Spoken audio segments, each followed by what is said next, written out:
Some say that bird watching really sneaks up on you as you approach your 30s.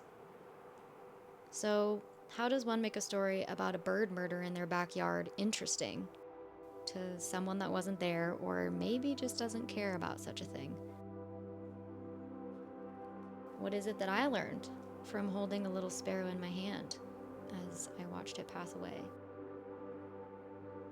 Is it that death is just as much a part of life as living is? I had a friend recently tell me that when we cling to something, that is where the pain comes from when we lose it. Perhaps it's that. Maybe it is that when you sit with the world, you allow the surreal to play out in front of you. As the saying goes, a picture is worth 1,000 words.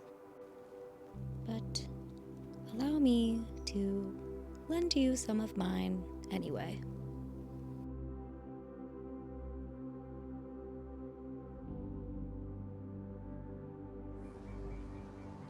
So I was enjoying some lunch outside in the backyard. It was a really beautiful day here in the high desert, and I was just trying to soak it all in to, hang out with the world when some commotion caught my eye. At the edge of our yard, I saw just the silhouette of two birds tumble down from the top of the fence, squawking all the way down to the brush below this tree in what I imagine was some territorial avian throwdown. Lots of bird yelling went on for a minute or so, until I heard the squawking end with one final outcry, paired with the sudden fluttering of a family of sparrows evacuating that tree. I immediately thought, did I just become witness to a bird murder?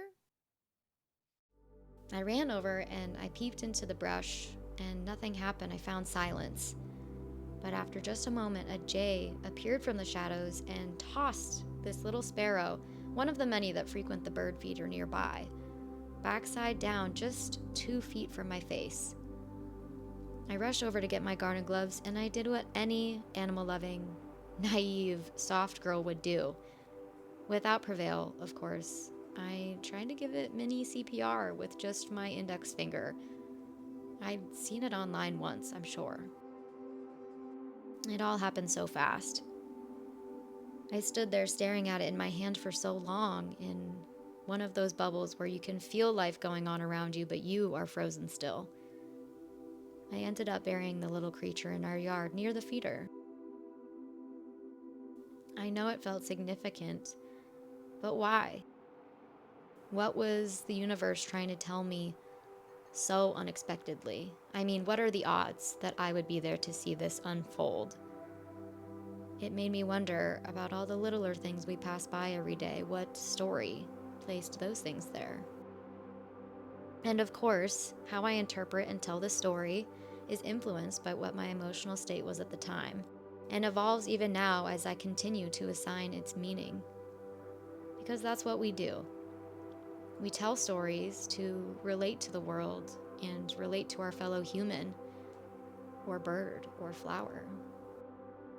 As I sat down to think about it, to try to figure out the story I wanted to tell you about a seemingly average backyard experience, I shit you not, I watched a little mother robin feed her baby in the tree near where I buried our little sparrow friend.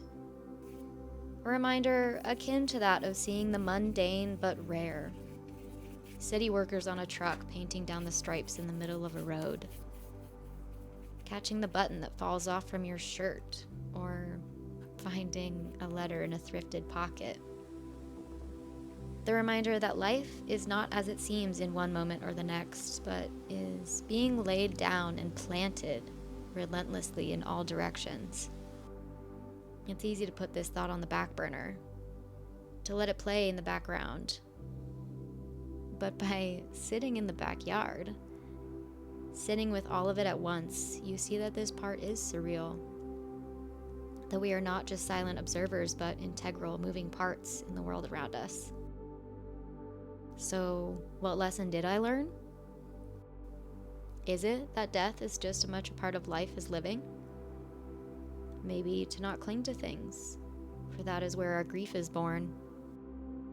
Or maybe it was just a reminder